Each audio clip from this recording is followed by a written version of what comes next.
I'm Minh Phan of Phenakite, Forge and Puffs and Peakite Studio. My parents are Vietnamese without a homeland, and I live in America, and I'm not American, and I'm not Vietnamese without a homeland. Those are not my identification. So my identification is being in a culture that exists because of my influences. It's transcultural.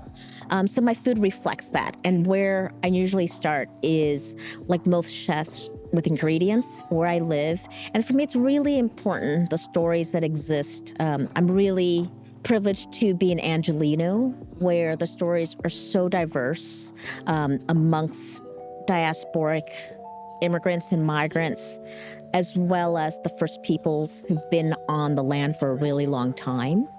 So it's my work, and the food I cook is to harmonize everyone, from the stewards of the land of thousands, tens of thousands of years ago to today, and the juxtaposition of how we intersect, and sometimes through conflict, but then finding harmony with it via food. The best of fine dining is really having the ability to have a dialogue and a conversation with our guests. I really want them to transport them to their own hearts and then give them a little bit of information of where we are, but the journey is really theirs. I just give them a few pieces of a guide, but it's really about what they feel and what they put into it. It's like seeing art, like some pieces, they're gonna really speak to you because it's a good guide. And some pieces are like, I get it, I appreciate it, but it didn't speak to me. Or you can be like, I didn't get it, and that's okay. It's really important for me to set a setting where they can take that in. And that's not a really formal setting, because when you're really formal, you're expected to be served. You're expected to everyone to move around you. I don't want people to move around you. I want you to be able to be immersed. So it's building a different kind of an experience. But formalities, it's not really a part of our equation. More warmth, dialogue, and a lot of joy and transportation into another world. For me, it's really important to really understand where you live. And again, I have the privilege of living in Los Angeles, where it's some of the best products in the world.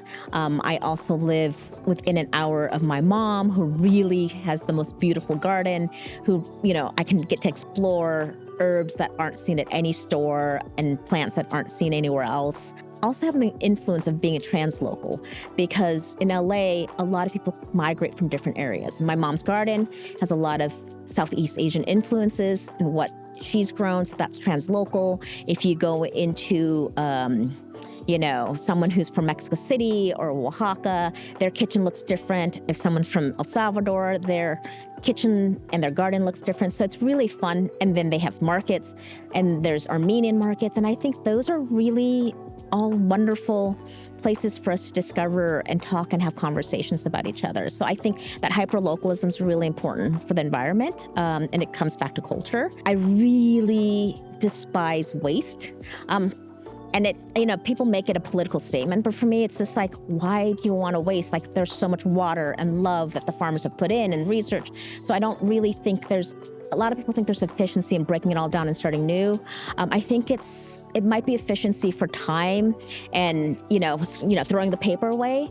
But I think real craft takes massaging what you have sometimes.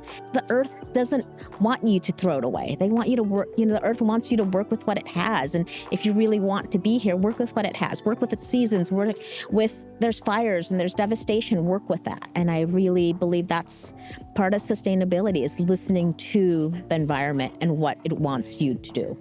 That's humans. We love solving problems. We love the tension and the release of that tension.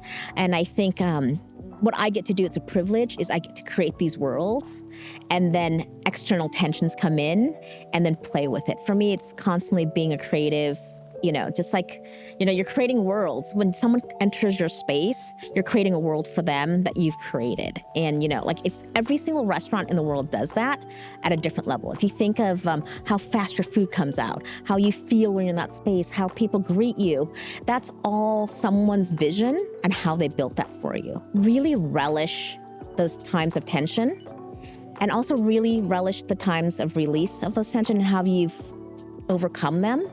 And then I think sometimes that we don't talk about a lot is kind of relish the quiet times when you don't know what you're doing or you're in a rut. It just means you're on the precipice of something really great and something really creative. It really surprised me how wonderful it was going to be and how much inspiration I needed from the space and everyone. It's been such a joy, and I thank you so much to the Joneses and all team members for the the last few days. And that's my shout out, and thank you for everyone participating, including you guys. It's just been wonderful all around, and I hope we take this with us for the next few weeks.